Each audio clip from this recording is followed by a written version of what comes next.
Hi guys, I hope you're doing well. Today I wanted to share things I wish we would have known before we got the girls, or would have found out when we received the girls. And just, I guess one of the main reasons I want to put this list out there is there's different questions that we've gotten that we do not know the answers to. And so with that list, hopefully you'll understand that we really don't know a whole lot, which I'm finding out is very common with foster care. And so one of the first ones that I wish we would have known beforehand was, and this is, I'd say, the biggest, in order to adopt the girls, we would have to also adopt their other two siblings that are in foster care. We were not told that. I don't know if the reason we weren't told that is they thought, they'll just foster them and then we'll put them with another family for adoption or whatever. Maybe they, didn't expect us to get attached and to love the girls and to really want to keep them. I don't know. So we were not told that beforehand, and we were actually not told that until we sat there and mentioned, hey, we would be interested in adopting these girls, and then they went on and told us that. And I was like, oh, okay. And so we were not told that. We were told originally that there was a lot of siblings, and we were told that number, and that is very true. And so another thing we were not told, and actually I don't even know that they're really for sure about this, they would have to go back and look at the birth certificates, which we do not have, and that is who's older. Is baby H older or is baby B older? We don't know. They're identical twins. There are some differences between them, and so the center they were at is assuming that the bigger one is older. So who knows? And from a distance, you can't even really tell that she's that much bigger. And so we don't know. We don't know who's older. We do know that they have the same father and the same mother. We don't know where the mother is. We don't know where the father is. And technically, I don't know if anybody does at this point. And so we also did not know that one of the girls is lactose intolerant. And so she didn't become sick or anything, but when we gave her the wrong milk, she wasn't sleeping well, she was screaming, and it was bad too. And it has gotten better since we got her on the right milk. And so we did not know that one of the girls was lactose intolerant. We were told that they were small, but it was hard for us to gauge. American babies are a lot bigger than Filipino babies. And so, we're like, okay, yeah, they're small. We had no understanding of, yes, they'll be small, and yes, they won't be like a normal 1-year-old. I mean, they wear 6 to 9 month clothing, and that's still big on them. Okay? They're 13 months old. They'll be 14 months old at the beginning of January. And they're super, super tiny. And so that was not expected.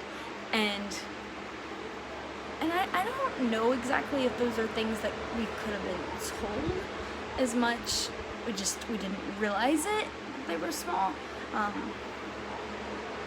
How Thomas acted as a 1-year-old is not how they act. They still play and they're still trying to be adventurous, but there's definitely that delay.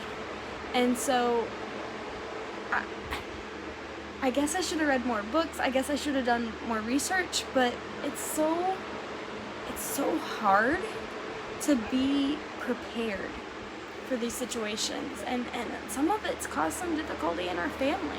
You know, like, we're trying really hard not to put expectations on the girls of sitting there and saying, well, Thomas did this, or Thomas did that, or, you know, Thomas acted like this, or Thomas acted like that, or Thomas was okay with that situation, you know. But as much as we try not to do that, I think we do still find ourselves doing that, you know, and getting frustrated and was like, wait a minute, this worked for Thomas. We have to remember, we have no idea what these girls' life was like the first year of their life. We have no idea. We know that they went into the center at 4 months old, and so we have no idea what that 4 months before was like. We have really no idea what that the 8 months after was like. We know that they had worms at one point have been treated for that, but we really just don't know. And so, you know, understanding why one girl wants to be held more than another, and understanding why one girl's okay if you walk a little ways away and the other girl isn't, and just figuring that out. Like, I almost feel guilty in a way, like, it's so important that you do your research, but I'm not a reader, and so I tried to watch, like, all these YouTube videos on fostering and adopting, and it wasn't enough, because, like, there's still, I mean, I don't know that I fully could have been prepared, but I'm almost kicking myself up, like, oh, why didn't I know that, or, and then there's just the fact that they're twins. Like, there's 2 of them. And so, you know, it was a lot easier to hang out with Thomas and just chill and, you know, hold him with one hand and then do something on the other hand. Like, but when we have the situation of when both girls want held, like, I have to make sure that I'm sitting on the floor, and then, like, I hold one, and I put one in my left arm, and then I have the other one come up on my right side, and I'm kind of able to hold them, but just, yeah, that's not something I could have been told, but just, I guess I'm realizing that I felt unprepared, but I'm also humbled. Like, I feel inadequate for the job, and, you know, like, there's times when I have an attitude and I'm like, oh, Lord, I'm not doing this right, and I'm not reacting in a way I should, and I'm not exemplifying you the way I should, but the girls are so forgiving. Thomas is so forgiving, and I'm very, very grateful for that. And so I'm reading this book and trying to follow it and trying to be more calm when I react to Thomas or the girls or whatever, and hopefully it rubs off on me. Hopefully I get really good at it really fast, because I'm not a quiet personality, and so I'm learning. There's just a bunch of things I wish I would have known, like, you know, we found out that the girls went to bed between 6 and 7. You know, what did they do to put them to sleep? Did they rock them? Did they put them in a zuyan, which is like a baby hammock thing? Did they sing them? Did they dance with them? You know, what did they do to get them to sleep? Or did they just lay them down? What was their favorite things to eat in the center? You know, what was their favorite things to do to play? Was it a lot of one-on-one attention, or was it 2-to-1, or just, you know, what was the ratio that they were used to? And just, yeah, because it's been over a month,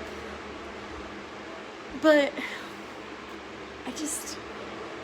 or it's been almost a month, I guess. Over a month, almost a month.